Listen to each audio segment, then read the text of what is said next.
Hero Vishal అనగానే 6 feet ఉండే 6 pack హీరోగానే తెలుసు. కానీ ఆ 6 ప్యాకే విశాల్ ని కనీసం నడవలేని స్థితికి తీసుకొచ్చిందంటే మీరు నమ్మకపోవచ్చు. మరి అదే నిజమా? నిజానికి విశాల్ మొదట్లో చాలా బొద్దుగా ఉండేవాడు. సెల్యూట్ అనే సినిమా కోసం 6 ప్యాక్ కావాలని ఆ బాడీ షేపింగ్ కోసం బాడీ బిల్డ్ డ్రగ్ వాడి 3 నుంచి 4 సంవత్సరాలు పట్టే ఆ బాడీ ట్రాన్స్ఫర్మేషన్ ని జస్ట్ 3 నెలల్లోనే రప్పించారట.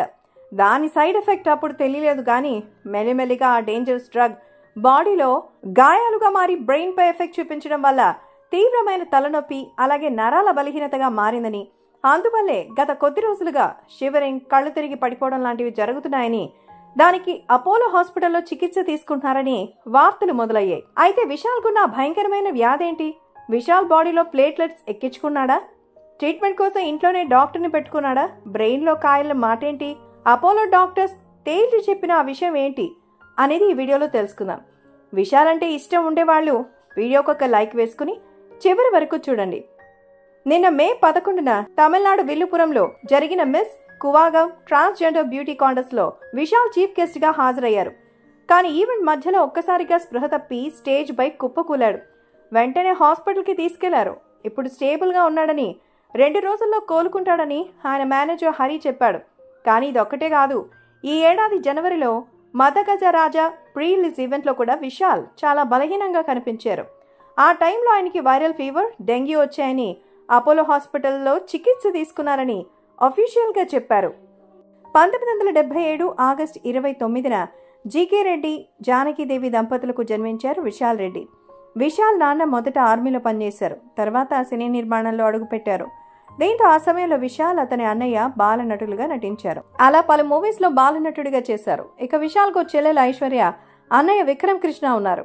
Vishal Don Vasco matriculation higher secondary స్కూల్లో 10th కంప్లీట్ చేశారు. తర్వాత ఇంటర్ పూర్తి చేశాక డైరెక్టర్ డిపార్ట్మెంట్ మీద ఇష్టంతో అసిస్టెంట్ డైరెక్టర్ గా ఎవరి దగ్గరైనా చేర్పించమని వాళ్ళ నాన్నని అడిగారు. అయితే వాళ్ళ అమ్మగారు అందుకు అంగీకరించలేదు. నువ్వు డిగ్రీ పూర్తి చేశాకే ఏదైనా చేసుకోమని చెప్పారు. విశాల్ అందుకు ఒప్పుకుని లయోలా కాలేజ్లో చేరి విజువల్ ఎఫెక్ట్స్ లో కమ్యూనికేషన్స్ చేశారు. ఆ తర్వాత BF టెక్ చేయడానికి ముంబై వెళ్తానని చెప్పారు. కానీ ఈసారి కూడా వాళ్ళ నాన్న, వాళ్ళ అమ్మగారు ఒప్పుకోలేదు. దీంతో వాళ్ళ నాన్న విక్రమ్ కృష్ణను హీరోగా చేసి విశాల్ని డైరెక్టర్గా చేయాలనే ఉద్దేశంతో ఉన్నారు. ఆ సమయంలో హీరో అర్జున్ డైరెక్ట్ చేసిన మూవీకి ఆయన దగ్గర అసిస్టెంట్ డైరెక్టర్గా చేర్పించారు. తర్వాత విశాల్ తండ్రి కోరిక మేరకు అర్జున్ యజమలి షూటింగ్లో ఒకరోజు వినీత్తో చేయించిన సీన్స్ ని మళ్ళీ విశాల్తో కూడా చేయించారు. అందులో విశాల్ లుక్స్ చూసి యాక్టింగ్ నేర్చుకోమని సలహా ఇచ్చారట. ఇక యాక్టింగ్ నేర్చుకున్న తర్వాత గాంధీ కృష్ణ అనే దర్శకుడు చెల్లమే అనే మూవీకి విశాల్ని హీరోగా పెట్టుకున్నారు. ఈ మూవీ విడుదలైన రోజుల నుంచే పాజిటివ్ టాక్ తెచ్చుకుంది. ఆ తర్వాత డైరెక్టర్ లింగుస్వామితో ఒక మాస్ మూవీలో చేయగా ఆ మూవీతో మాస్ హీరోగా విశాల్కి మంచి పేరు వచ్చింది. ఇక ఆ తర్వాత ఆ మూవీని 2006 మే నెలలో పందెంకోడి పేరుతో డబ్ చేసి విడుదల చేశారు. తెలుగులో కూడా తమిళలాగే సూపర్ డూపర్ హిట్ టాక్ తెచ్చుకుంది. మొదటి సినిమాతోనే విశాల్ తెలుగులో మంచి మార్కెట్ సంపాదించారు. ఈ సినిమా హిట్ అవ్వడంతో తాను మొదటిసారి నటించిన చెల్లమేను ప్రేమ చదరంగం పేరుతో డబ్ చేసి తెలుగులో విడుదల చేశారు. ఆ తర్వాత జీకే ఫిల్మ్స్ కార్పొరేషన్ అనే కొత్త బ్యానర్ పెట్టి అన్న విక్రమ్ కృష్ణ నిర్మాతగా తరుణ్ గోపి దర్శకత్వంలో తిమిరే అనే సినిమా తీశారు. ఈ సినిమా బ్లాక్ బస్టర్ హిట్ అయింది. తెలుగులో పొగరు పేరుతో డబ్ చేసి రిలీజ్ చేశారు. ఇక్కడ కూడా సూపర్ హిట్ అయింది. 2 భాషల్లో 35 కోట్ల రూపాయలు వసూలు చేసి విశాల్ స్టామినాను పెంచింది. విశాల్ 2006లోనే మమతా మోహన్ దాస్ జంటగా శివపతి గారం అనే సినిమాలో నటించారు. ఇది ఫ్లాప్ అవడంతో తెలుగులోకి డబ్ చేయలేదు. తర్వాత హరి దర్శకత్వంలో తామిర భరణి అనే సినిమాలో నటించారు. ఇది తెలుగులో భరణి అనే పేరుతో విడుదలై సూపర్ హిట్ అయింది. తర్వాత ప్రియమణితో మలై కొట్టై అనే సినిమాలో నటించారు. ఇది 2007లో వచ్చి తమిళంలో ఫ్లాప్ అవగా తెలుగులో యావరేజ్ గా ఆడింది. తర్వాత తమిళంలో జీకే ఫిల్మ్ కార్పొరేషన్ బ్యానర్ పై తెలుగులో భారీ బడ్జెట్ 25 కోట్ల రూపాయలతో సెల్యూట్ నిర్మించారు. వాళ్ళ అన్నయ్య తమిళంలో సత్యం పేరుతో డబ్ చేశారు. 2 చోట్ల ఫ్లాప్ అయింది. మళ్లీ వీళ్ళ సొంత ప్రొడక్షన్ లోనే తొరై తీశారు. ఇది తెలుగులో పిస్తాగా వచ్చింది. ఇది కూడా ఫ్లాప్ అయింది. తర్వాత విలయమట్టు పిళ్ళై ఫ్లాప్ అవడంతో తెలుగులో రాలేదు. తర్వాత బాల దర్శకత్వంలో అవన్ యువన్ అనే తెలుగులో వాడు వీడిగా వచ్చింది. ఇక 2011లో వచ్చిన ఈ సినిమా సూపర్ హిట్ అయింది. నటుడిగా విశాల్కి మంచి పేరు వచ్చింది. ఇక ఆ తర్వాత ప్రభుదేవ దర్శకత్వంలో వచ్చిన వేడి అంతగా ఆకట్టుకోలేదు. తర్వాత సమర్ ఇది తెలుగులో వేటాడు వెంటాడు పేరుతో వచ్చింది. ఈ సినిమా కూడా ఫ్లాప్ అయింది. తర్వాత పట్టతాయిని, ఇది కూడా ఫ్లాప్ అయింది. తర్వాత పాండినాడు, ఇది పల్నాడు పేరుతో వచ్చింది. ఈ సినిమా సూపర్ హిట్ అయింది. దీని తర్వాత నాన్ సిగప్పు మణిదన్ ఫ్లాప్ అయినా తర్వాత వచ్చిన పూజ హిట్ అయింది. అయితే తమిళంలో ఈ సినిమా యావరేజ్గా ఆడింది. తర్వాత అంబాల, తెలుగులో మగ మహారాజు, పాయంపులి, తెలుగులో ఎంతవరకు ఈ ప్రేమ, ఈ సినిమాలు కూడా ఫ్లాప్ అయ్యాయి. తర్వాత కథకళి, తెలుగులో అదే పేరుతో వచ్చింది. తర్వాత వచ్చిన మరుదు, తెలుగులో రాయుడు, తెలుగులో సూపర్ హిట్ అవ్వగా దీని తర్వాత వచ్చిన కత్తి సండై, తెలుగులో ఒక్కడు పేరుతో వచ్చింది. ఇది మాత్రం ఆడలేదు. తుప్పరివాలం, డిక్టేటర్, ఇరంబుతిరై, తెలుగులో అభిమన్యుడు, ఈ 2 సూపర్ హిట్స్ అయ్యాయి. తర్వాత 2018లో పందెం కోడి 2 వచ్చి సూపర్ హిట్ అయింది.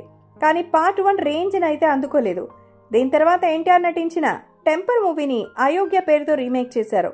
ఆ తర్వాత వచ్చిన యాక్షన్, ఈ 2 యావరేజ్గానే ఆడాయి. విశాల్ ఏదైనా సమస్య వస్తే సినిమాలో ఎలా ఫైట్ చేస్తారో రియల్ లైఫ్లో కూడా అలాగే ఫైట్ చేస్తారు. జల్లికట్టు కోసం పోరాటంలో తానే ముందుండగా సీనియర్ ఆర్టిస్టులకి పెన్షన్ ఇవ్వడం కోసం ఓ బిల్డింగ్ నిర్మించడం కోసం విశాల్ చేసిన పోరాటం తమిళనాడులో పెద్ద సంచలనమే అయింది. తర్వాత కార్తీ, మరికొందరు హీరోలు అతనికి సపోర్ట్గా నిలిచారు. ఈ విషయంలో తన అభిమాన హీరో శరత్ కుమార్తో విభేదాలు పెట్టుకున్నారు. ఆ సమయంలో విశాల్ది తమిళనాడు కాదని ఆంధ్రప్రదేశ్ అని నిరూపించడానికి కొంతమంది విశాల్ రెడ్డి పేరుతో కాంట్రవర్సీ లేవదీశారు. కానీ అది ఎవరూ పట్టించుకోలేదు. 2017లో జరిగిన ప్రొడక్షన్ కౌన్సిల్ ఎన్నికలలో ప్రెసిడెంట్గా గెలిచాడు. ప్రస్తుతం బిల్డింగ్ ద్వారా వచ్చే పెన్షన్తో పేద కళాకారులకు 1000 రూపాయల పెన్షన్ అందజేస్తున్నారు. అలాగే కొంతమంది సీనియర్ ఆర్టిస్టులని సన్మానిస్తున్నారు. ఇక విశాల్, వరలక్ష్మి ఇద్దరు చిన్నప్పటి నుంచి క్లోజ్ ఫ్రెండ్స్ కావడంతో ప్రేమించుకున్నారు. అయితే వీళ్ళ ప్రేమ పెళ్లి వరకు రాలేదు, మధ్యలోనే డ్రాప్ అయిపోయింది. 2019లో విశాల్కు పెళ్లి చూపులు ఫేమ్ అనీషా రెడ్డితో అంగరంగ వైభవంగా ఎంగేజ్మెంట్ జరిగింది. అయితే ఈ ఎంగేజ్మెంట్ కూడా క్యాన్సిల్ అయింది. ఇక ఆ మధ్యనే విశాల్ మూగా చెవుడైన నటి అభినయ్తో ప్రేమలో ఉన్నారని, త్వరలో పెళ్లి చేసుకోబోతున్నారని వార్తలు వచ్చాయి. కానీ అభినయ్ ఓ ఇంటర్వ్యూలో తమ మధ్య అలాంటిదేమీ లేదని, ఆయన హీరోగా మాత్రమే తనకు అభిమానమని, ప్రేమించుకోలేదని పెళ్లిపై వచ్చిన గాసిప్స్ ని కొట్టిపారేసింది. ఇప్పుడు ఈమెకు కూడా పెళ్లైపోయింది. 2018 డిసెంబర్ చెన్నైలోని శ్రీనగర్లో తమిళ చిత్ర నిర్మాతల మండలి తాళం పగలగొట్టేందుకు ప్రయత్నించిన విశాల్ని పోలీసులు అరెస్ట్ చేశారు. 2017 ఎన్నికల సమయంలో విశాల్ తన వాగ్దానాల్ని నెరవేర్చడంలో విఫలమయ్యారని ఆరోపిస్తూ సినీ నిర్మాతల కౌన్సిల్కు తాళం వేశారు. ఇదిలా ఉంటే తెలుగులో లాస్ట్ రత్నం మూవీలో కనిపించినటువంటి విశాల్ ఆ తర్వాత మళ్లీ కనిపించలేదు. దీంతో కాలీవుడ్లో బిజీగా ఉన్నాడేమో అని అనుకున్నారు. కానీ అక్కడ కూడా పెద్దగా కనిపించలేదు. అయితే ఆయన నటించిన మతగధ రాజా మూవీ షూటింగ్ 12 ఏళ్ల క్రితం పూర్తవగా ఇప్పుడు ఆ మూవీ రిలీజ్కి ముహూర్తం కుదిరింది. సంక్రాంతి సందర్భంగా ఈ మూవీ జనవరి 12న థియేటర్లో సందడి చేసింది.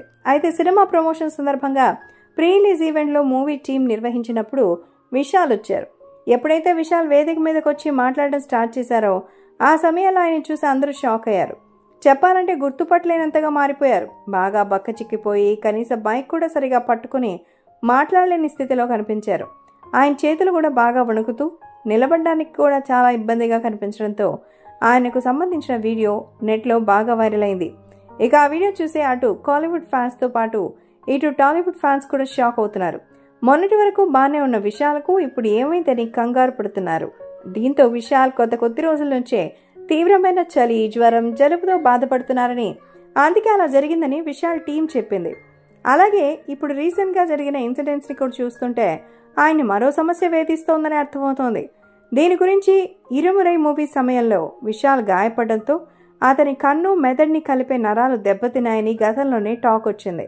ఇక అప్పటి నుంచే విశాల్ ఇలా అయ్యారని తెలుస్తోంది. ఏది ఏమైనా ఒకప్పటి విశాల్కు ఇప్పుడున్న విశాల్కు తేడా చూసి ఆయన ఫ్యాన్స్తో పాటు సామాన్య ప్రజలు, ప్రేక్షకులు కూడా తట్టుకోలేకపోతున్నారు. సో ఇది ఫ్రెండ్స్, ఇలాంటి మరెన్నో వీడియోస్ కోసం మా ఛానల్ని సబ్స్క్రైబ్ చేసుకోండి.